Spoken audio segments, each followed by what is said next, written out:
Okay, if I were only doing the top in resin, not everything I've done here, only doing the top. First thing you do, make sure it's very, very clean, no fingerprints. Next thing you're gonna do is you'll do a seal coat. Seal coat is gonna be ugly. All you're doing is just making the whole drum covered in resin. Just mix them up, pour it on there wherever you want. Take a foam brush or gloves and just smear it all over the whole thing, okay? If you're smart, you have taped off or you have bought some liquid latex and you put it along the bottom of the drum because it is gonna drip down here. At some point, it is gonna drip. They will curl underneath here and this spot will be contaminated with resin. So figure out a way to either deal with it, you can just sand it off the bottom, or get ready to tape it off, or get some liquid latex and put it down there.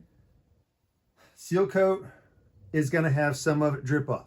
Again, you're just gonna try to brush that stuff as much as you can. It's a pain in the butt, but you want the smoother you can get it during the seal coat stage, the better. Because it's gonna eliminate you from having to actually, like I say, when this stuff pours off, come over like this, and this is what you're trying to keep smooth, right? The smoother you can keep the way the resin is pouring off of here, finding its own little way, and you'll find that it doesn't want to bond here and it doesn't want to bond there, but it bonds everywhere over here, and you're just trying to get it to where it all just looks smooth. That's your aim is to try to get it to look smooth. It's not going to. Don't fret it. When I first did this, I was freaking out. Oh my God, I'm doing everything wrong. I was just stressing too much. I didn't need to, all right? So let it look like shit, all right? It's going to. On the seal coat, it's gonna look horrible. Try to keep it as smooth as you can. Just realize that it's probably not gonna be perfect when you come back to it the next day and it's got all these wonky looking things in there. On the top, it's gonna have all these like fisheye looking things where you're like, did the resin separate? I mean, what'd I do? I thought I mixed it up right. You did. This is a seal coat. It looks like shit. All right, it's supposed to. You're like, there's no way it's gonna look right. It will. And now I want you to take 120 grit sandpaper to it and rough it up to where you can't even see it. Don't try to go deep. If there's places where you can tell there's no resin, don't sand right there. The high points, okay? We are not trying to get down in, flatten anything out on the top at all. The sides, if you have large areas, you do want to try to sand these down somewhat without getting to the wood. The reason why is when you do your flood coat and you have these large drip areas already coming down here, resin sticks to resin. If there's no resin right here and that's bare wood, it's gonna stick everywhere other than right there. So sand these down as much as you can, rough it up a little bit, make sure it's gonna stick. But if these are not smooth, it's going to take the shape of whatever is here. It's not going to just fill in. You would think, oh my God, I'm just going to pour it really thick like I did. It's going to pour it really thick and it's going to cascade over here and it's going to look perfect. Has never worked for me yet. All right. Sand these down as much as you can without getting to the wood. If you're lucky, you're going to do one flood coat. You're going to mix up a lot of resin and you're going to do this flood coat and it's just going to pour. You're just going to I like to just kind of slow roll it as much as I can over the sides, and then I actually pull the resin kind of towards the sides so that I invite it to fall over the sides. And then I can see what side of my drum is heavy because I do that equally. Which side am I perfectly level? Where is the resin going to first? I like to see where it starts cascading to make sure that I can kind of shim it to be like, oh, we're definitely pouring way too much over here. So I'm going to shim this or shim over here. Get ready to get ugly. I get resin all over me when I do this stuff. You just prepare for it.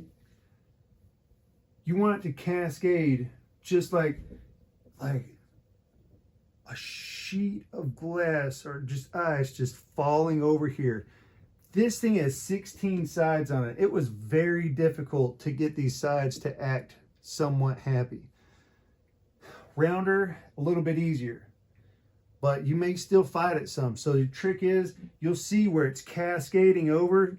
Sometimes I like to keep a little extra resin in the bucket to where I can see I got a spot where I'm cascading over very well here, but there's a spot right here that's not wanting to cooperate at all. And I'll take a little bit of that resin, I'll pour it right here on the edge, and it'll give it enough resin to complete the hydrogen bond of it falling all down. So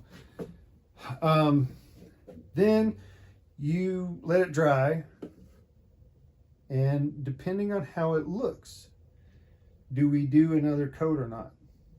Because you may come in and go, oh, it's got these huge dimples, or we had a big fisheye over here, or there's a big air bubble, or a fly landed in it. You know, like, we'll go down the list. You wouldn't believe me if I told you, but I have drilled a hole right here, a hole right here, a whole slew of holes over here, holes over here. Where else? Oh, and I missed this thing right here.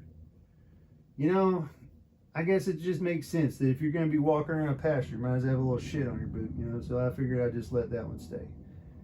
But that's the cool thing about resin, is when you really learn how to work with this stuff, it's more forgiving than you realize. So, but that's, if you can get away with it, you're going to have to figure out how you're going to handle the transition on the bottom. How are you going to sand it? Because at some point, even if you use latex and all that stuff, you still have to clean it up, right? Then you're going to have a whole bunch of dimples in it, and it's not going to be perfect. And you're going to be like, it looks really good, but it's not exactly where I want it to be.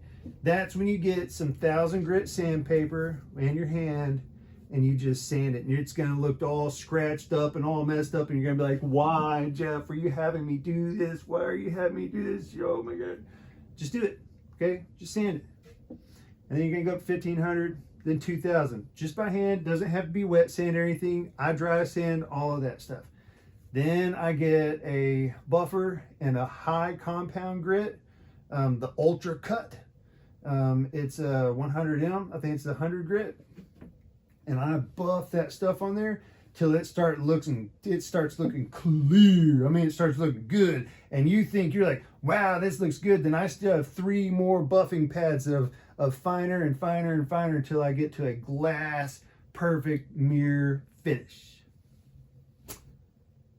You may be able to accomplish that with 1 flood coat. Don't be surprised if you have to do more. I'm just telling you, I'm just preparing you.